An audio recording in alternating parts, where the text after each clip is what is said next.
रानो और मानव का सब्जियों का बगीचा था। दोनों मिलकर सब्जियां उगाया करते थे और फिर बाजार में ले जाकर बेचा करते थे। सब्जियां ले लो सब्जियां, आलू गोभी टमाटर ताजे ताजे। आलू 10 रुपए किलो, गोभी 15 रुपए, टमाटर 20 रुपए किलो। रानो और मानव की सब्जियां बहुत ही ताजे ताजे होते थे, जिसके कारण कुछ ही समय में सारी सब्जियां बिक जाया करती थी। उसके बाद वे घर लौटा करते थे। एक दिन जब वे सब्जियां बेचकर वापस हो रहे थे, अचानक तेज बारिश होने लगती है।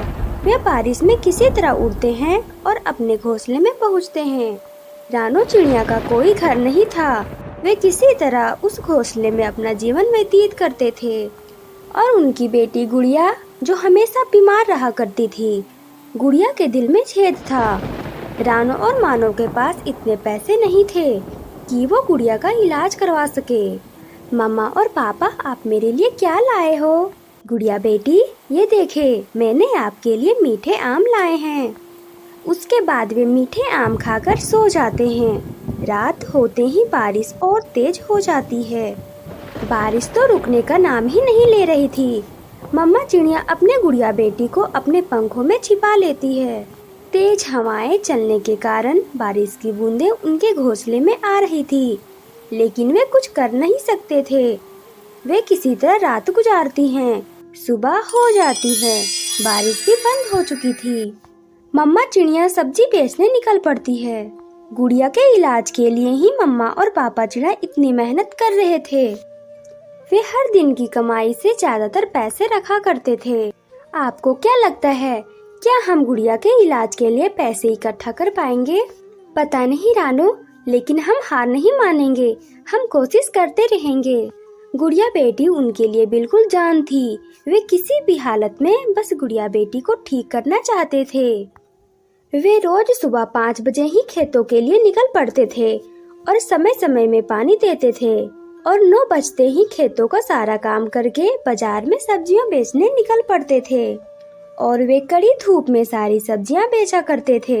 एक दिन की बात है, वे खेतों में काम कर रहे थे। क्या तुम आज अकेले बाजार जा पाओगी? अकेले तो मैं चली जाऊंगी, लेकिन आप कहाँ जा रहे हैं? गर्मी आने वाली है और गर्मी में नींबू की बहुत मांग होती है, इसीलिए मैं नींबू के बीज खरीदने जा रहा हूँ। वैसे भी बाजार में नींबू के दाम बढ़ रहे हैं। हाँ हाँ, जरूर चाहिए। हमें कैसे भी करके पैसे जमा करने हैं। रानो सारी सब्जियाँ लेकर बाजार अकेले निकल पड़ती है और इधर मानव चिड़ा नींबू के बीज खरीदने निकल पड़ता है। मानव बीज भंडार में पहुंचता है। बोलो, क्या लेने आए हो? मुझे नींबू के बीज चाहिए। नींबू के बीज तो सारे बिक गए हैं। मानव चिड़ा को कबूतर की दुकान से नींबू के बीज न मिलने के कारण वो दूसरी दुकान पर जाता है। नींबू के बीज हैं क्या? नहीं, सारे खत्म हो गए। मानव कई दुकान में जाता है, लेकिन कहीं भी नींबू के बीज नहीं मिलते।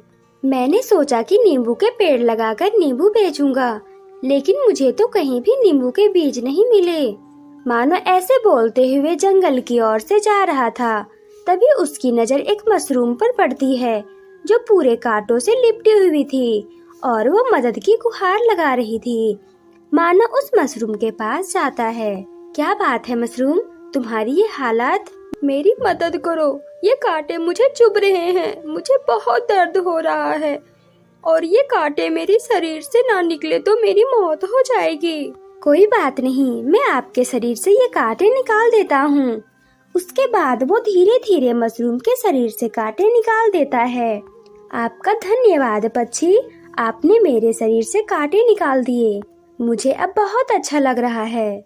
ठीक है, अब मैं चलता हूँ। रुको पक्षी, मैं एक जादुई मशरूम हूँ, लेकिन मैं खुद की मदद नहीं कर सकता, लेकिन दूसरों को अपने जादू से कुछ भी दे सकता हूँ। उसके बाद जादुई मशरूम अपने जादू से जादुई अंडा प्रकट करता है और बोलती है, ये लो पक्षी, जादुई अंडा मैंने अपने जादू से देख ली हूँ। आपको पैसे और घर की जरूरत है। ये जादुई अंडा से जो भी मांगोगे वो सब कुछ प्रकट हो जाएगा। आपका धन्यवाद जादुई मशरूम। इतना बोलकर मानव अपने घोंसले की ओर निकल पड़ता है। मानव के पहुंचने से पहले ही रानू घर पहुंच चुकी थी। बहुत देर हो गई आपको आने में, और नींबू के बीज कहाँ हैं? मैंने सभी दुकान में जाकर पूछा, लेकिन कोई भी दुकान में नींबू के बीज नहीं मिले। जब मैं घर लौट रहा था तब एक मशरूम कांटे से लटपट थी। वो मदद की पुकार लगा रही थी। तब मैंने उसकी मदद की और उसी ने ये जादुई अंडा दिया, और वो बोली कि इस जादुई अंडे से जो भी मांगोगे वो सब मिलेगा। अगर ऐसी बात है तो फिर हम इतनी देर क्यों कर रहे हैं? जल्दी से इस जादुई अंडे से घर मांगते हैं। हाँ, तुम सही कह रही हो। उसके बाद रानू उस जादुई अंडे से बोलती है, जादुई अंडे, हमारे पास रहने के लिए घर नहीं है, हमें एक घर दे। इतना बोलते ही वहाँ एक जादू होता है और देखते ही देखते अंडों से बना हुआ घर प्रकट हो जाता है। ये तो अंडों का घर है, कितना सुंदर और मजबूत है। ऐसा लगता है ये अंडों के घर लोहे की तरह मजबूत है। इसमें तो कोई शिकारी पक्षी भी कुछ नहीं कर पाएगा। हम इसमें आराम की जिंदगी जी पाएंगे। उसके बाद वे अंडों के बने घर में रहने लगते हैं और वे जादुई अंडों से ढेर सारा पैसा मांगते हैं और बड़े हॉस्पिटल में गुड़िया का इलाज करवाते हैं। गुड़िया को जो दिल की बीमारी थी वो अब ठीक हो चुकी थी। अगर उन्हें किसी चीज की जरूरत होती तो वे जादुई अंडे से मांगते और फिर वे इस प्रकार खुशी खुशी अपना जीवन अंडों के घर में व्यतीत करते हैं। तो प्यारे दोस्तों, आपको हमारी कहानी अच्छी लगी तो लाइक और कमेंट करें। इसी तरह की और भी नई कहानियाँ देखने के लिए हमारे चैनल को सब्सक्राइब करें। आपका धन्यवाद।